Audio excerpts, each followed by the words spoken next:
Good evening, everyone. We're going to reconvene the meeting of the Board of Supervisors and go into public hearings. At this time, we have the public hearing for the Board of Equalization Dates and Land Use Program Revalidation Fee. Oh, sorry. Make sure we're Do I recording. need to say that? Yes, we have a advertised public hearing to modify the ordinance section in Chapter 151. This ordinance amendment public hearing was advertised in accordance with Section 15.2, 1427 of the Code of Virginia in the newspaper, and it affects two sections of Chapter 151 regarding taxation. The first, Section 151.12, titled Deadline for Filing Application to Board of Equalization. It adjusts the time period during which the Board of Equalization will be sitting and changes it from fixed dates of August 28th to September 15th to 60 days after the termination of the date set by the assessing officer to hear objections. So 60 days after the assessor finishes their appeals process to 20 days after the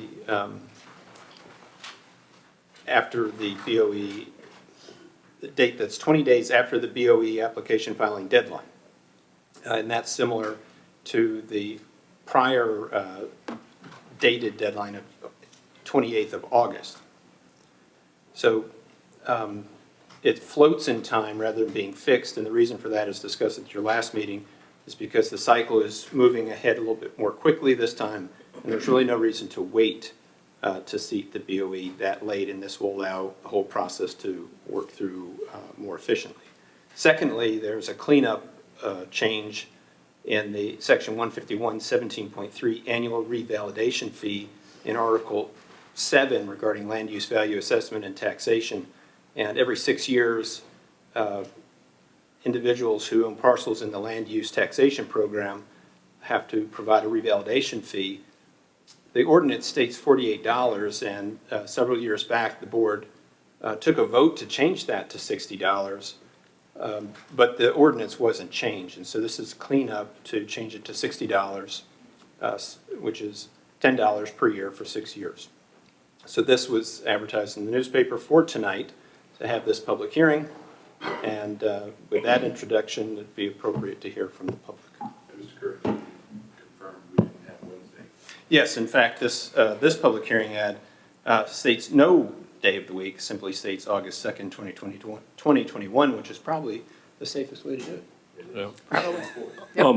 Before we go into public hearing, Mr. Curry, just could you walk me through, we used to have a board of assessors, and this board of equalization, I believe, replaces in part the prior function of the board of assessors, or? No. So Code of Virginia always includes a two-step process for citizens to review the value of their assessed property. Okay. And that starts with the assessor, and they can have a hearing with the assessor or a board of assessors appointed by the board. Okay. In this case, earlier in the process, the Board of Supervisors decided to appoint a professional assessor, and those hearings will be held with that professional assessor. The second step always is in place with the Board of Equalization, who are appointed by the circuit court. Okay. So the Board of Equalization has always been there, it's just that the Board of Assessors has been sort of, it's gone away in lieu of just a professional assessor performing that same appeal function? Well, correct. Okay. Amongst other sections, The purpose of the Board of Assessors was just to have a citizen input, ride around with the assessor and that let supposedly the public feel like it wasn't just some strange entity coming in here and I see. And it didn't have any idea their way around or anything. But to be clear, this public hearing has nothing to do with the Board of Assessors. That was my next question, so that's all settled. Okay. Yes. Right. All right, at this time, I'll open the public hearing for the Board of Equalization Dates and Land Use Program revalidation fee. Anyone wishing to speak, please raise your hand and come up and let us know your name and your district.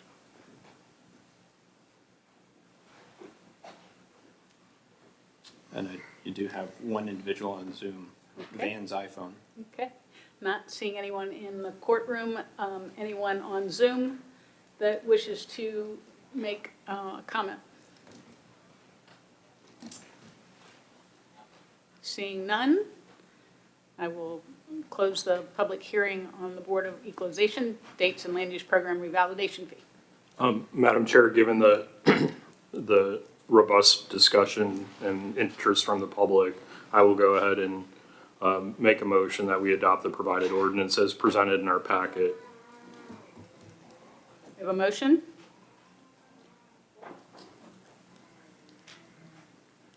I'll second it. We have a motion and a second. Any discussion? Hearing none, all those in favor say aye. Aye. Any opposed? That's a roll call. Roll Oh, roll call, call. it's a resolution, yep. It's an Of course ordinance. it is. Ordinance, well, is Yes. it by way of a resolution? Nope. No, okay. Mr. Frazier? Aye. Ms. Smith? Aye. Mr. Whitson? Aye. Mr. Parrish? Aye. And I also. All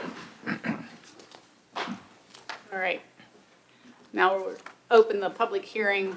Well, before we open the public hearing for the special exception, it'd be appropriate for Ms. Summers to provide a brief introduction Yes. and then allow the applicant to provide some input.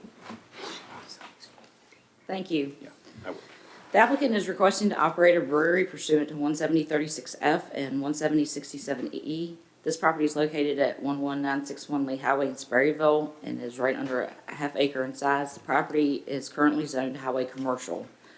The brewery will operate a 3.5 barrel system, which can produce up to 500 gallons per year. It is expected, however, this capacity will only be reached as the brewery grows. The manufacturing of brews will be 24/7.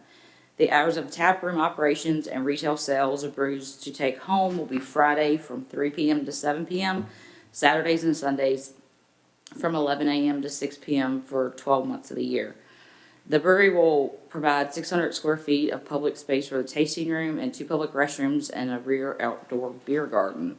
Within your staff report, there's a list of 9 staff recommendations.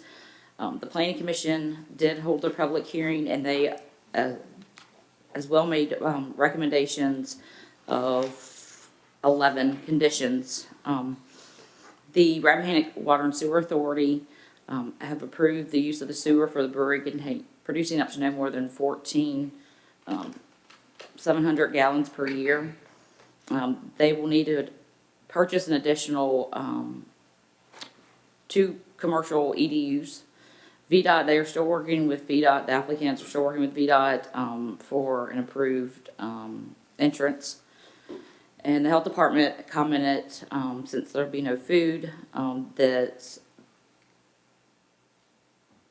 they may need to go through the Virginia Department of, or the Office of Drinking Water as well. Is there any questions for me? Could you pull up the planning commission conditions, just so everyone's aware? I think it was, the applicant definitely, went through quite a long process before the planning commission. Yeah, and we can get into this a little later. I believe some of the conditions that were recommended by the Planning Commission are problematic regarding annual reviews. Okay. And I don't think there's really a mechanism to do that. Okay. But staff has attempted to provide some conditions that get to the same end. Okay. All right. Did VDOT ever issue a formal approval of the entrance? I see there's 3 letters where they said it. They're still working on that between the applicant and VDOT. There has been no final permit issued yet, though. And that would be one of staff's recommendations, that should the board deem that it's appropriate to issue this special exception, that the applicant must obtain and retain VDOT and Health Department approval and receive required permits. So if they don't have an entrance permit, then they can't. As long as this has been Construct. going on though, shouldn't we have those in hand for what we're doing tonight? I mean, No, not necessarily. Typically, with a zoning approval such as this, this sort of thing usually occurs well before a commercial entrance permit is issued by VDOT, and that permit would only be issued by VDOT after the local zoning authority approval is already completed. And so there's no need to apply for an entrance permit if the use is not acceptable. I understand that, but sometimes the use can't be acceptable if we don't know what the, how it's gonna affect the highway and entrance and exiting and number of vehicle trips a day and all that kind of stuff. But, you're right, they would have to meet Appendix F of the VDOT's entrance, I forget the document, but it covers all of the entry onto the state highways, and that's what the applicant has been working through with their engineer 3 cycles now with comments from VDOT to make sure all those I's are dotted and T's are crossed. And I've not been through many commercial entrances here, but I can tell you from my past experience, they won't get their permit unless they dot all the I's and cross all the T's.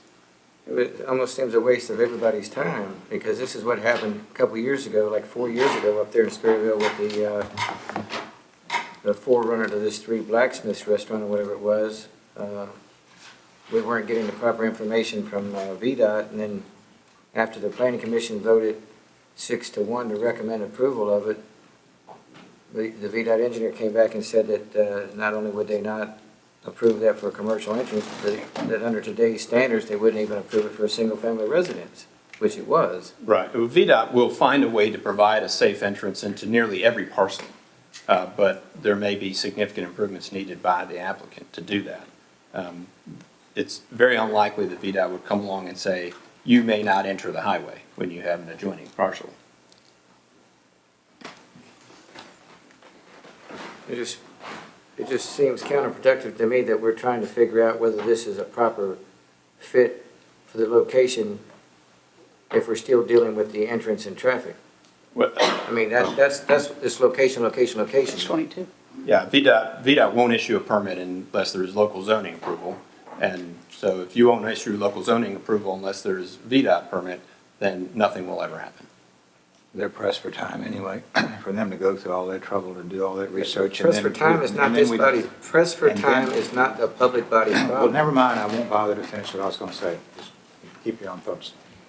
Well, I don't know why you would bring that up, though. Press for time is not You this don't body's know what I was problem. gonna say. You have no idea what the rest of the sentence was. All right. I was just also hoping maybe Mr. Curry, if it would be okay, Madam Chairman, would provide an explanation, possibly with some context from the county attorney, about what we're going to do tonight and why we're going to make those choices. Yeah, I thought maybe the applicant would want to talk first, but I would be happy to do that.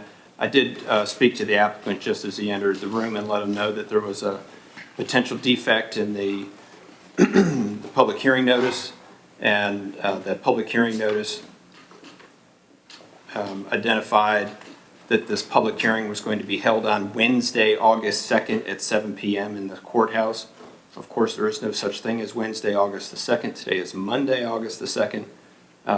While that may be okay, might be okay, there's no guarantee. And as the board is aware, if there's an advertising defect, that is an avenue through which somebody could bring legal concern and overturn a permit. And we would not want that to happen.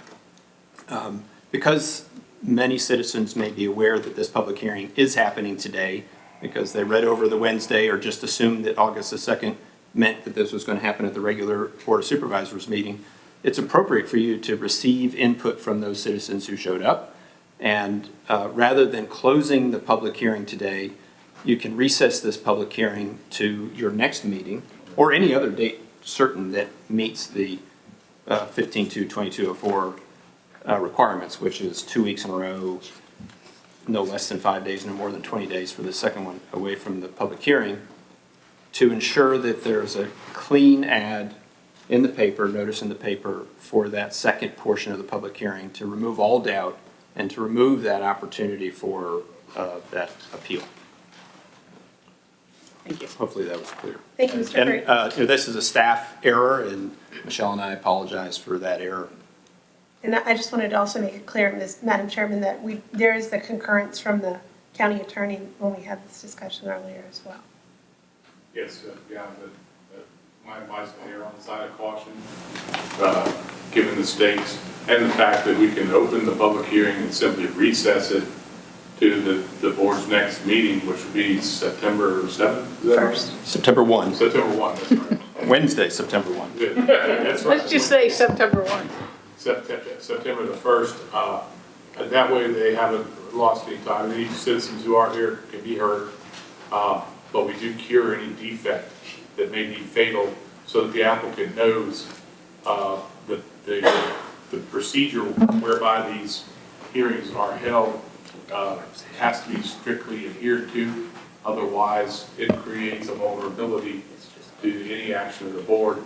And therefore, it's my advice to my client, the board, that they not go down that road. Of course, here again, staff does apologize to the applicant for what would amount to a little over 30 days delay Yep. in the completion of the public hearing. Yeah, I'm very sorry for that.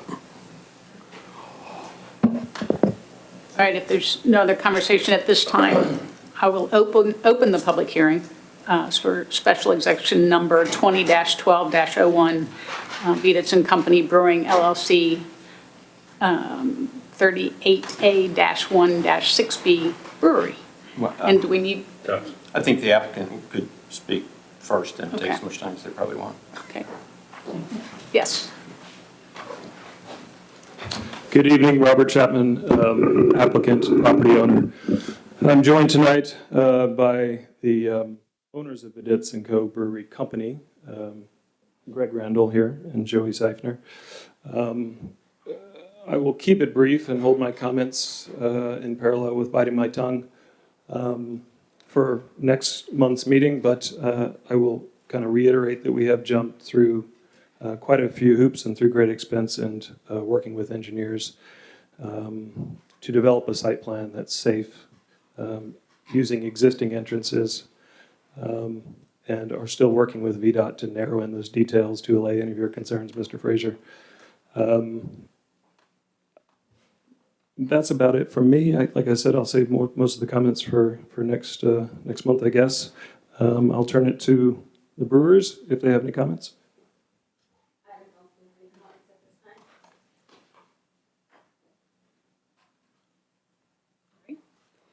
thank you.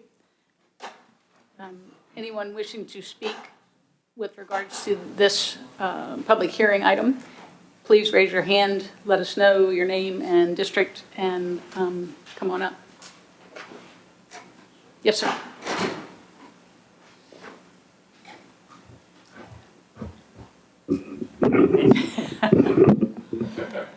I'm Bob Trafton with Piedmont District. I wanted to speak tonight in support of the brewery. Mr. Chapman is taking a dilapidated, unused building across from the west entry of Sperryville. He's restoring it. It was once an eyesore. He's modernizing it and bringing it back to productive use. As you're aware, he has a recent history of high-quality renovations and upping the atmosphere of the village with his Happy Camper store and the Moonshine Jewelry next door. It seems, I felt like the concerns raised by the Planning Commission have been addressed with the racy engineering site plans having to do with parking and entry, but it sounds like that's still in discussion. As far as the parking goes, just looking at it, it seems like a similar size operation that the Hopkins Ordinary Brewery is down the street in terms of parking count and size of the operation. Mentioning the other brewery, I've heard a comment that from folks saying that asking if Sperryville needs another brewery.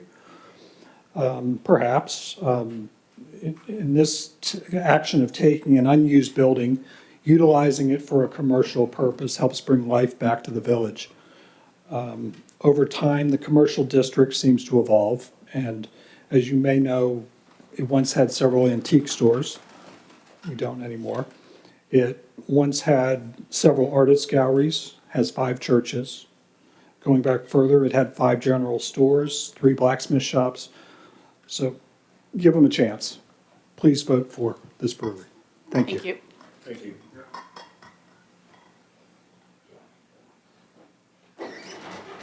Anyone else? Yes, sir.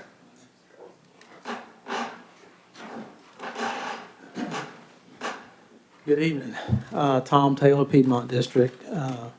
We got a notice, my wife and I got a notice for, that we're adjoining landowners. We actually adjoined Roberts Chapman's place on the west side and also across the road in front of his structure. We do not oppose this application.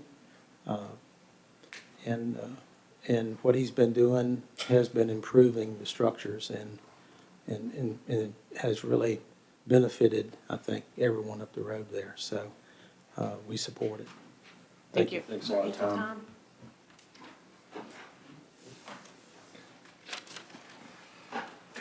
Anyone else in the court? Nope, okay. I see that we have a couple of people on Zoom. If either of you would like to speak during public comment, please raise your Zoom hand.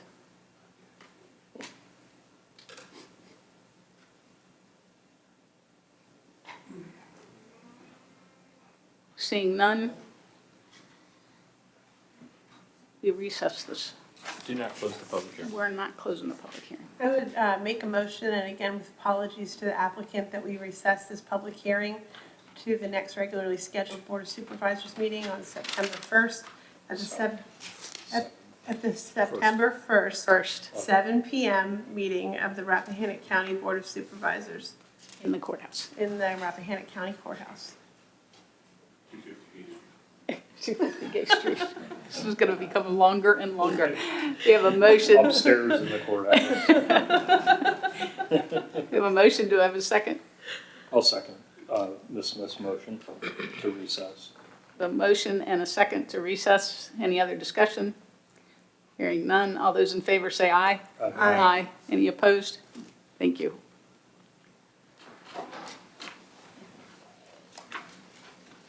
All right. Thank you, gentlemen. At this point, I think we go back. Mark the table. Mark it somewhere. I-1. I-1.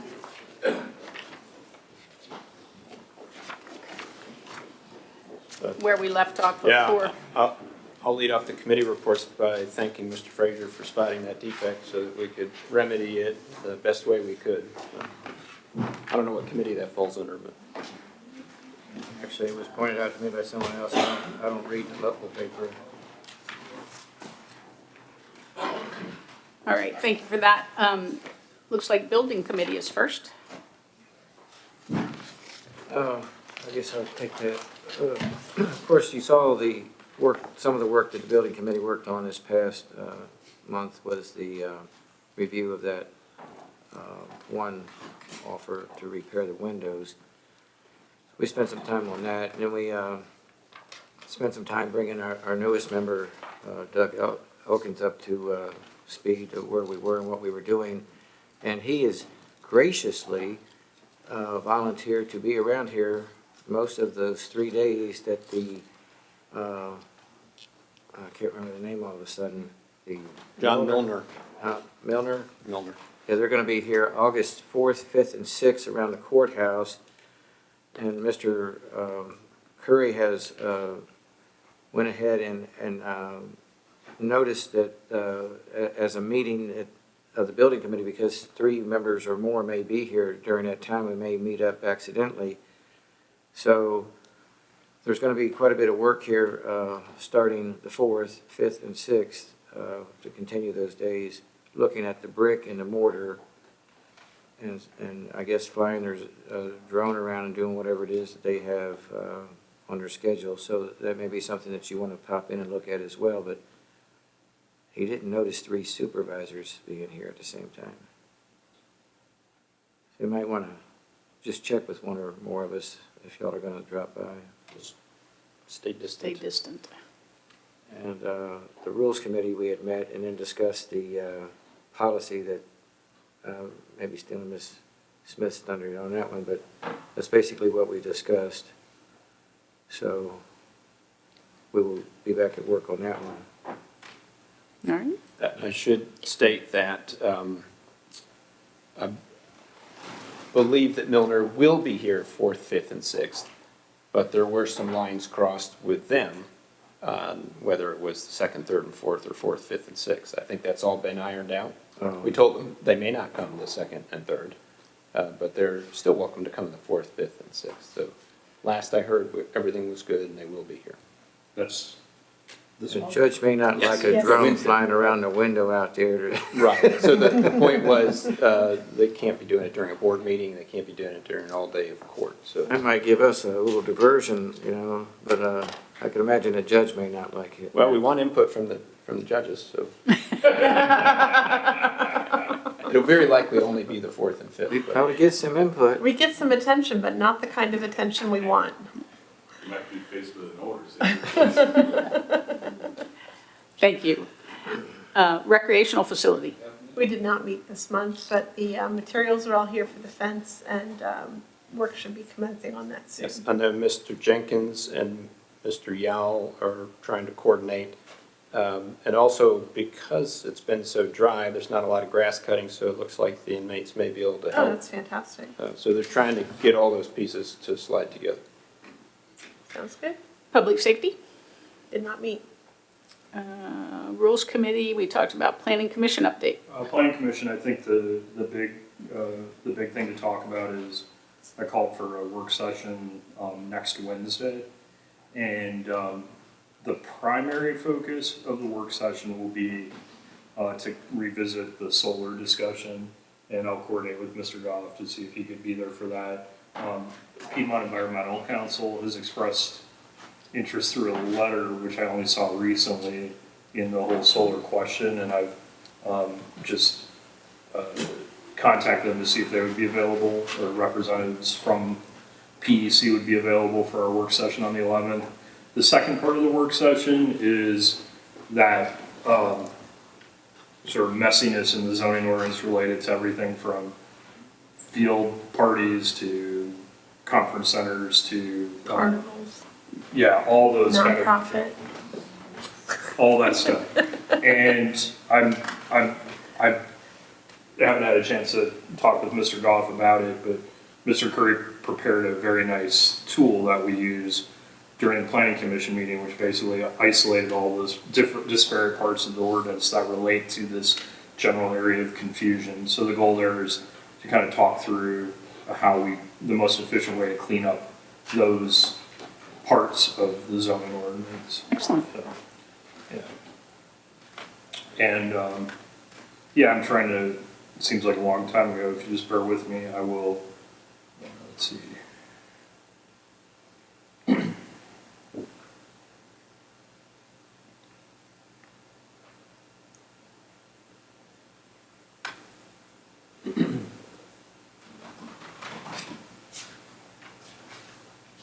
So, at our last meeting in July, that's what I'm trying to pull up, just bear with me here. We did have there's a request to re-subdivide a parcel, that's up in Chester Gap, that was removed at the last minute, because, the applicant still needed to work out some legal details, so we might have that on our upcoming August 18th agenda. The primary discussion at our planning commission meeting, surrounding an application from Mountainside Properties, which is where the physical therapy dance business is currently operating. And this is a rezoning request. There are many proffers attached to that property. Mr. Connick, representing the applicant, they came in and basically laid out a plan for what they wanted to do on that property, which could include a flea market grounds, possibly a indoor-outdoor amphitheater or some kind of music/indoor flea market space on the back portion of the property, and then a number of reconfigurations of the existing building.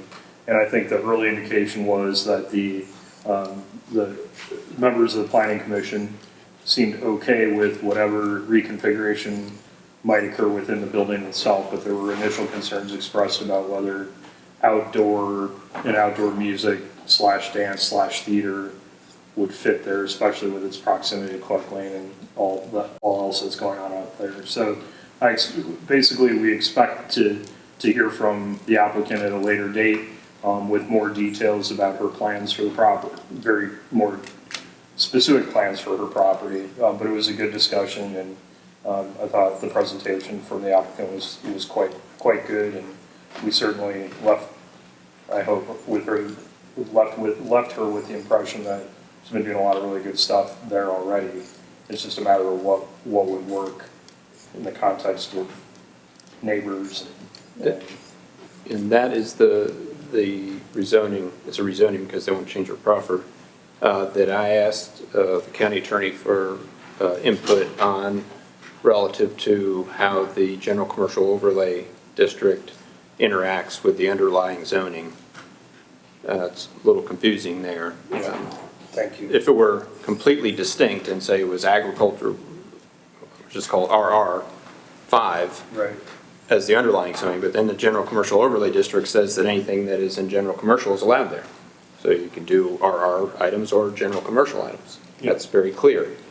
The front of this property is in the general commercial overlay district, so you can do anything that's general commercial there. However, the underlying zoning was rezoned to general commercial with proffers. So do those proffers on the underlying parcel, are they trumped by the fact that the board later put a general commercial overlay district on top? So I've asked Mr. Goff by email to look into that. Yep.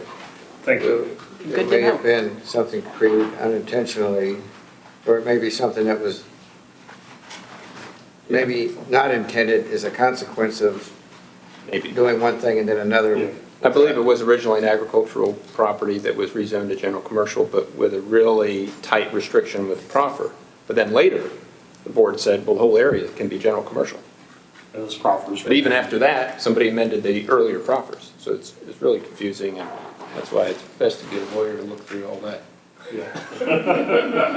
Yes, it is.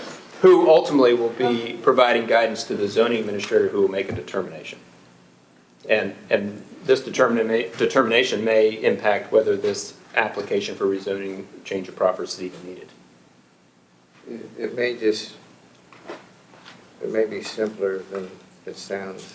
Let's just hope so. Yeah, Exactly. I think you're right. I do think you're right about that. I mean, I don't think there's any, there's a lot of good stuff going on that property. I don't think most people have a problem with it. So a lot of it's cleanup, and then just making sure that the final plan is clear for everyone.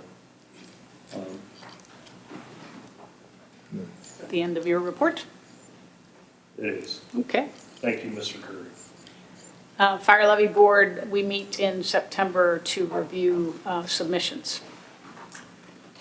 My only comment on the Public Safety Committee is that I don't think the meeting dates for the rest of the year have been set, and it would be nice if Mr. Polster could set those. Yes, and so I don't know if it was noted in previous meeting, I don't know when I that thought we meeting was. discussed it last But month. Mr. Polster is the new chair Yeah. of the Public Safety Committee, and I will coordinate with him, and we'll get a schedule worked out for the rest of the year. We also have to schedule the joint meeting with the LEPC, so we'll get that taken care of.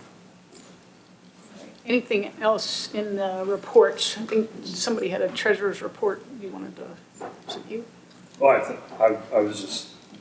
just want to make sure that we have all an opportunity to review it, because I think the revenue picture on, The meals and lodging Yeah, tax that's- blew me away. right, that's pretty amazing.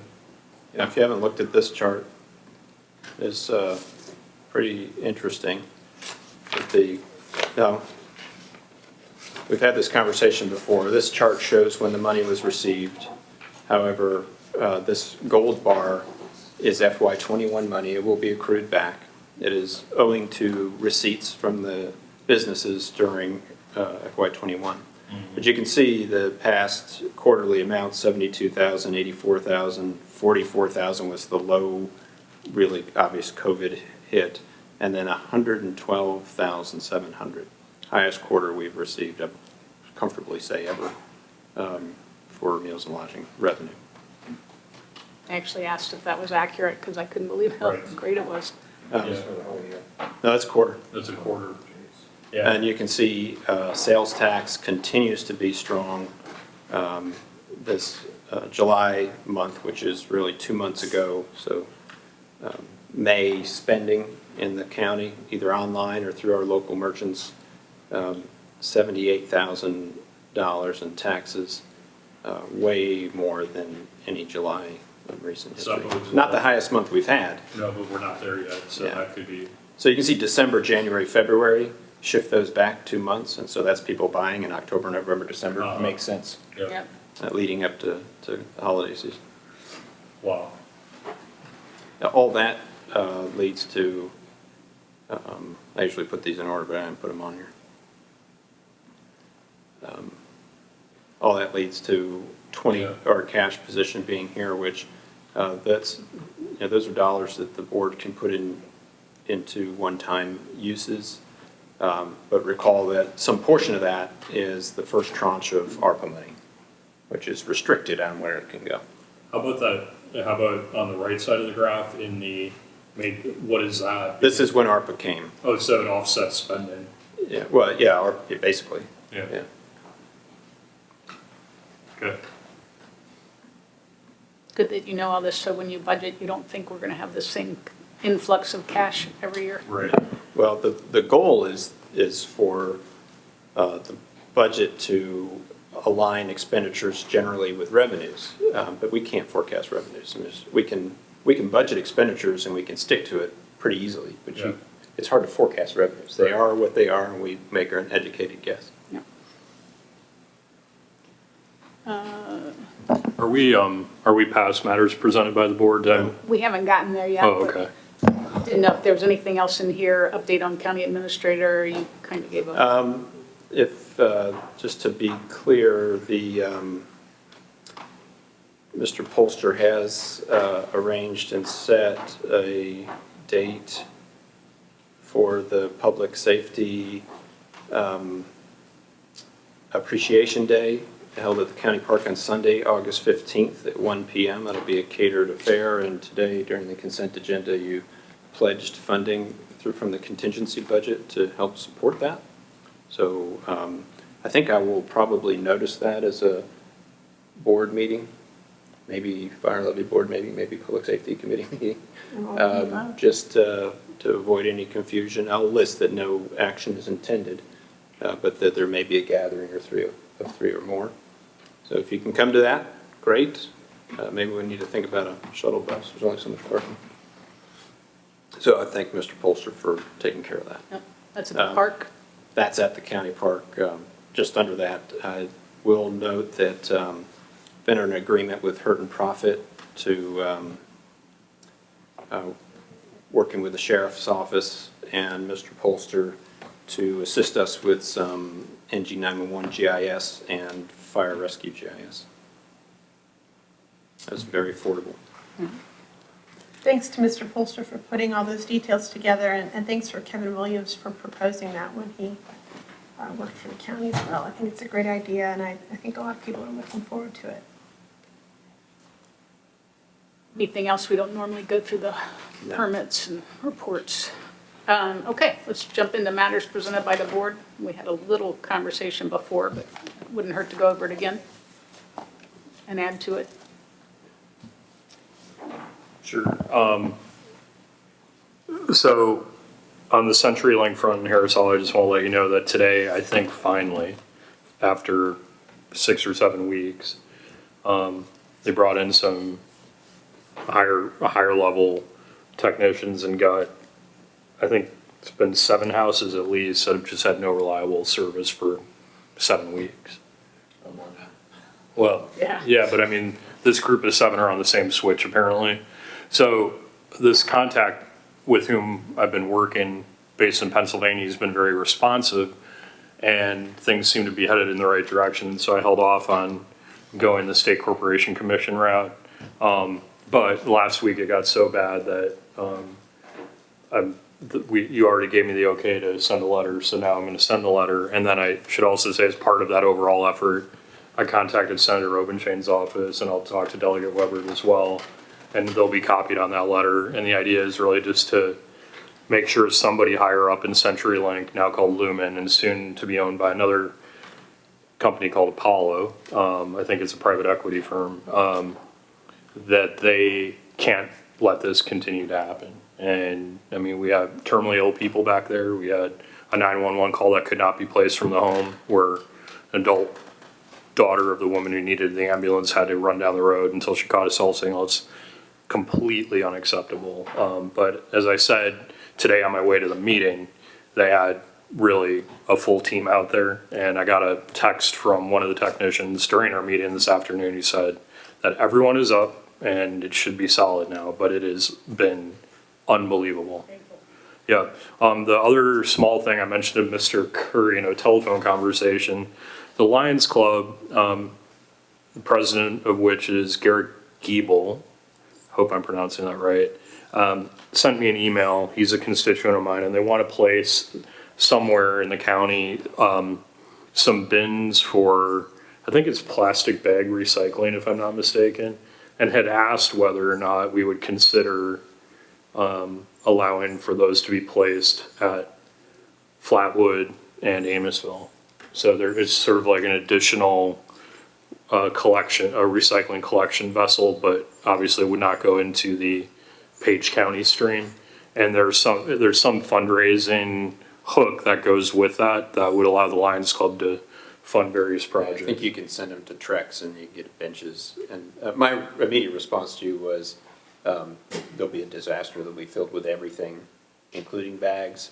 And as long as staff doesn't have to deal with it, and the Lions come by, look at their can and dump it in the trash or take it away or sort it out, I don't have a problem with it. But I don't want our staff to have to sort through and police whether people are putting bags in there or not. For sure. No, it shouldn't be on our staff for a second.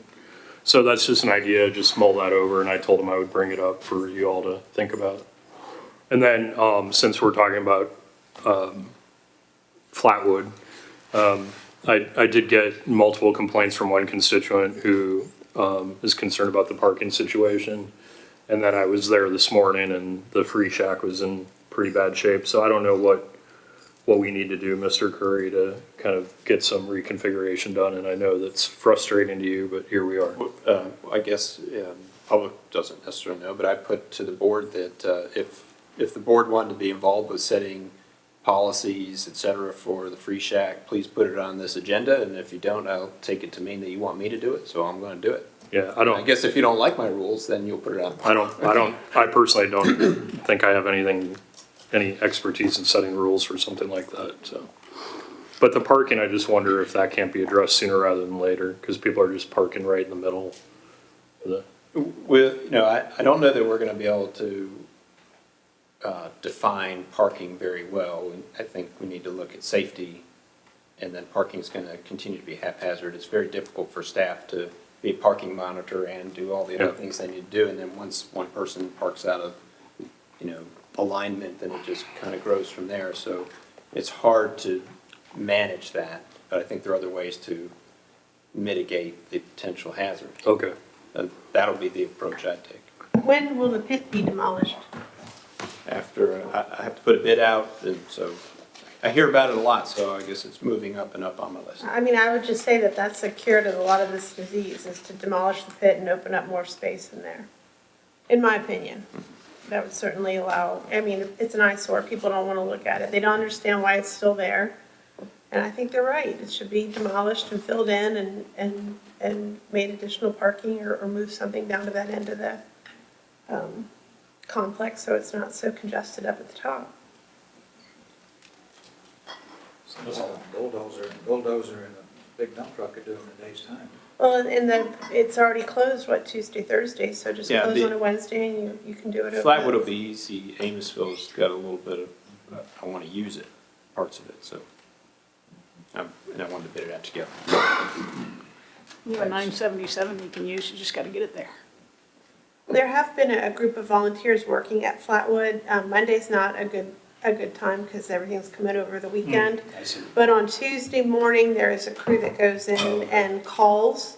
And there's actually a community free store in Fauquier.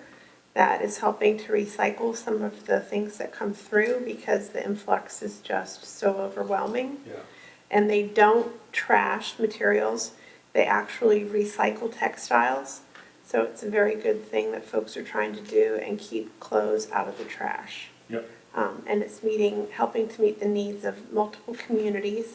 And the best way if folks want to see an improvement is to volunteer to help.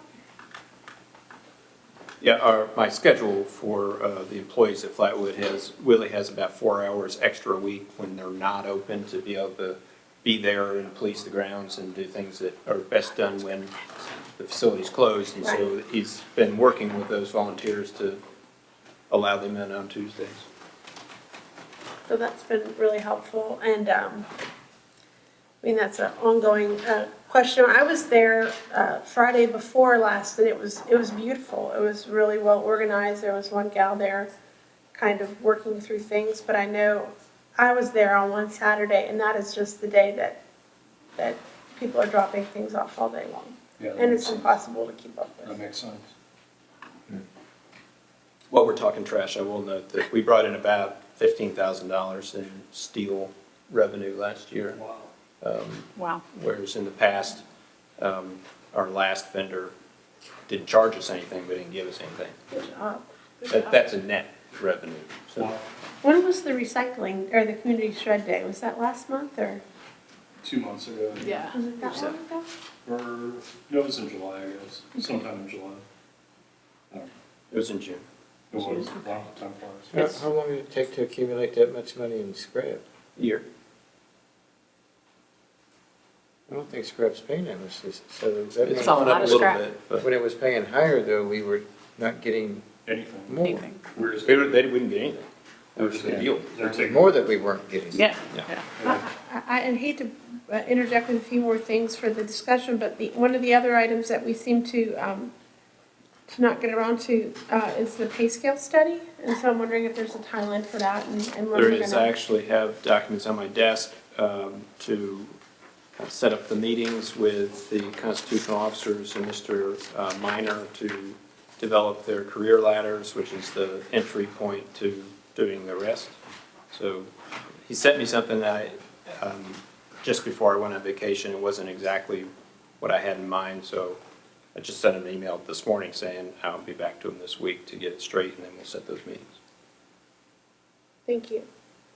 And then the other items that I had notes on were follow-up from Mr. Fletcher's comments earlier this afternoon regarding the Venus report. So I guess staff is going to look into whether or not that's something we can or want to do. Yeah, I have a note. I have a lot of context on that side of the I state, didn't so. want to talk too much while Bill was talking. I didn't want to get a conversation going and we start going down different rabbit trails. But a couple of years ago, I had to pull a pump over in West Virginia, and the property had went through several owners and had been a foreclosure, and nobody knew anything about the well.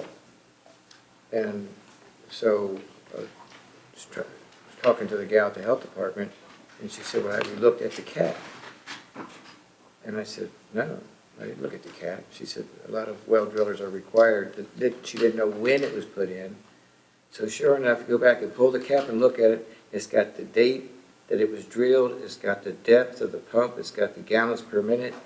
It's got all that on the well casing, on the lid rather. And I talked to several health department people around here, and they said they wish they had something like that here. Because, information gets lost after change of hands 2 or 3 times. The health department had no information. It's like having a VIN number on. And the well driller had changed hands. It was all there underneath the lid. We just did maintenance on the Aileen system and pulled the logs and everything for it, and it's a 400-foot deep well.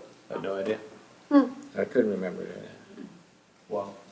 That's pretty smart, actually. Well, I don't know what it would take for us to require that here. I don't know if, again. I've made a note to check the legal side of that, and like I said, I know a lot of folks on that side of the state, and we'll figure it out. Well, and then the other cleanup item from that discussion or presentation was